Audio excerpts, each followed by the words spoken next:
احتیاطی تدابیر اختیار کرنے کا ہمارا مذہب ہمیں تعلیم دیتا ہے، ہمیں تلقین کرتا ہے۔ ہمیں جو آج محکمہ صحت کے کارپرداز، ذمہ داران اور آیان سلطنت بتا رہے ہیں، ہمارے دین نے ہمیں صدیوں قبل یہ بتایا ہے۔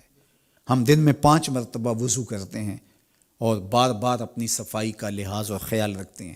ہمیں ہر طرح کی نجاست سے پاک رہنے کا اور صاف رہنے کا حکم دیا گیا ہے۔ تو اس لیے دریں حالات جو محکمہ صحت کی احتیاطی تدابیر ہیں جو بتائی گئی ہیں، ان پر عمل پیرا ہو کر کے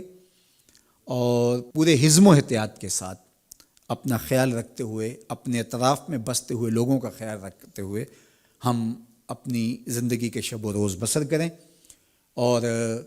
بلا ضرورت اختلاط نہ ہو،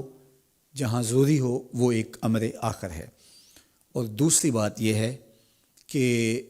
اس حالت میں جب کہ کاروبار سکڑ رہے ہیں اور معیشت تنگ ہو رہی ہے اور ملک میں لاک ڈاؤن کی سی کیفیت ہے، تو ظاہر ہے وہ لوگ جو ہر روز کماتے ہیں اور ہر روز اپنے بچوں کا پیٹ بھرتے ہیں،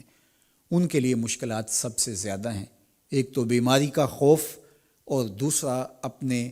بچوں کے بھوکے رہنے کا خدشہ۔ تو میں اور آپ اپنے اطراف میں غور و فکر کریں، دیکھیں جو میرا حلقہ اثر ہے، میری جو استطاعت ہے، استطاعت بھی اپنی دیکھوں اور اپنا حلقہ اثر بھی دیکھوں، اور جہاں تک میں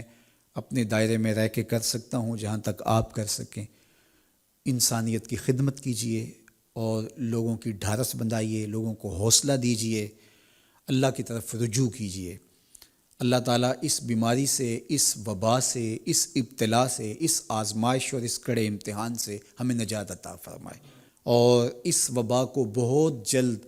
وطن عزیز سے دور فرما دے۔ سسکتی انسانیت کی اللہ مدد فرمائے،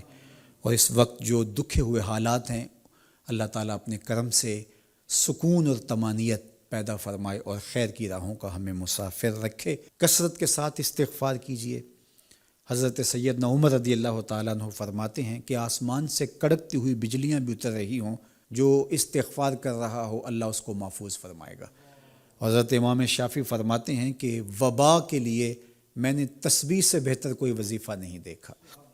تو اللہ کی تسبیح بولیے، استغفار پڑھیے، اور مختلف معصورہ دعائیں جو مختلف احادیث میں آپ تک مختلف ذرائع سے پہنچ رہی ہیں، تو ان کو آپ ورد زباں کیجیے۔ کرونا ایک دردناک مرض ہے اس وقت جو وبائی شکل اختیار کر گیا ہے، تو جتنا تذکرہ ہم بیٹھ کے اس کا کرتے ہیں تو اتنا ہی تسبیح و تحلیل، ذکر، اذکار اور معصورہ دعاؤں میں صرف کریں، قرآن مجید کی تلاوت کریں،